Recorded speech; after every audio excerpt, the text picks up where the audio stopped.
Have you ever stood in front of a Gothic cathedral and wondered, how on earth did they build this without cranes, bulldozers, or even electricity? Notre-Dame de Paris is one of those places that doesn't just inspire awe, it leaves you questioning human possibility itself. Rising out of the heart of Paris on a small island in the Seine, it looks less like a building and more like something that was willed into existence by faith, ambition, and maybe even a little madness. But behind those soaring towers and breathtaking stained glass windows lies a story that is far from simple. This cathedral took more than 180 years to build. Generations of craftsmen worked on it, some of whom would never live to see it finished. It has faced fires, revolutions, neglect, and yet it still stands. A miracle, perhaps, but more importantly, it's a testament to what people can achieve when they decide to create something that outlives them. So, how exactly was Notre-Dame built? What secrets of stone, sweat, and sheer ingenuity are hidden in its walls? And why, after nearly 9 centuries, does it remain the beating heart of Paris? Let's uncover the untold story. Our story begins in the mid-12th century. Paris was growing quickly. It was becoming not just the capital of France, but also a major hub for trade, culture, and religion. And with that prosperity came ambition. In 1163, Bishop Maurice de Sully had a vision to build a cathedral so magnificent it would reflect both the glory of God and the power of Paris. He chose the Île de la Cité, a small island in the Seine River, as the perfect spot. But there was a problem. The ground beneath was swampy and unstable. To solve this, workers had to dig deep trenches and hammer wooden piles into the ground to create a solid foundation. Imagine that for a second. No drills, no steel, just wood, manpower, and determination. And this was only the beginning. The design itself was daring. Instead of the older Romanesque style with its thick walls and tiny windows, the builders embraced a brand new style, what we now call Gothic.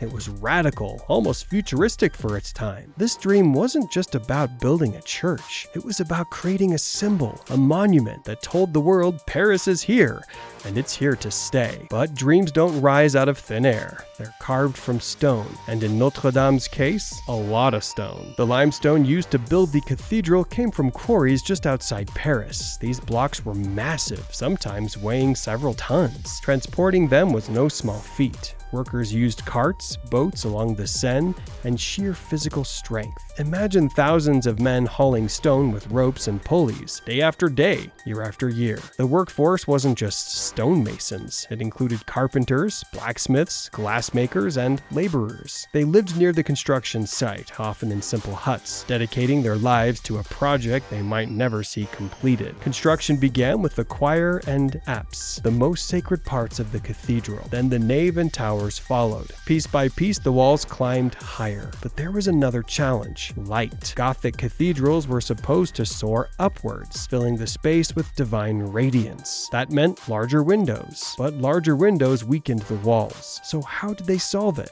Enter the genius of Gothic engineering. This is where Notre-Dame truly became revolutionary. To support the immense weight of its walls and roof while still allowing for enormous windows, builders invented a system that looks almost otherworldly: the flying buttress. These arching stone supports reached out from the cathedral like arms, transferring the pressure away from the walls and into the ground. Without them, Notre-Dame would have collapsed long ago. And then there's the stained glass, the famous rose windows.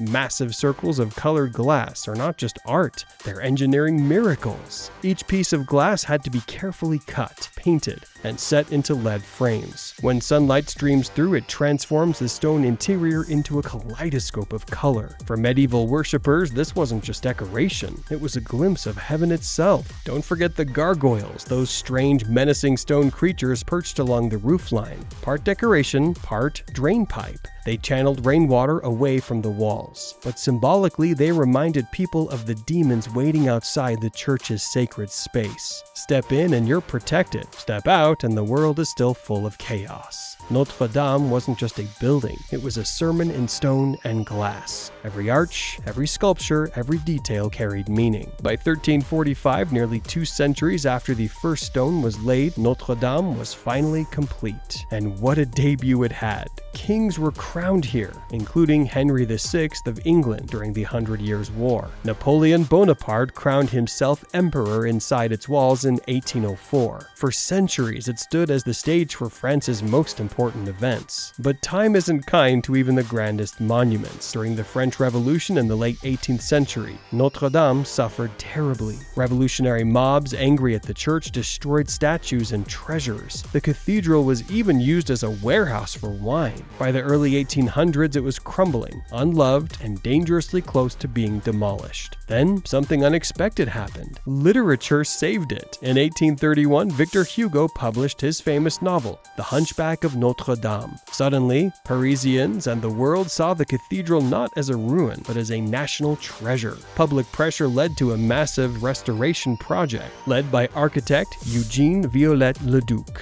Viollet-le-Duc wasn't just restoring, he was reinventing. He added new features like the iconic spire, which would become one of Notre-Dame's defining silhouettes. Thanks to him, the cathedral was reborn. And then came April 15, 2019. The world watched in horror as Notre-Dame burned. Flames devoured the roof and the wooden framework known as the forest. Beams that had stood for centuries. The spire, added during Viollet-le-Duc's restoration, collapsed in a cloud of smoke.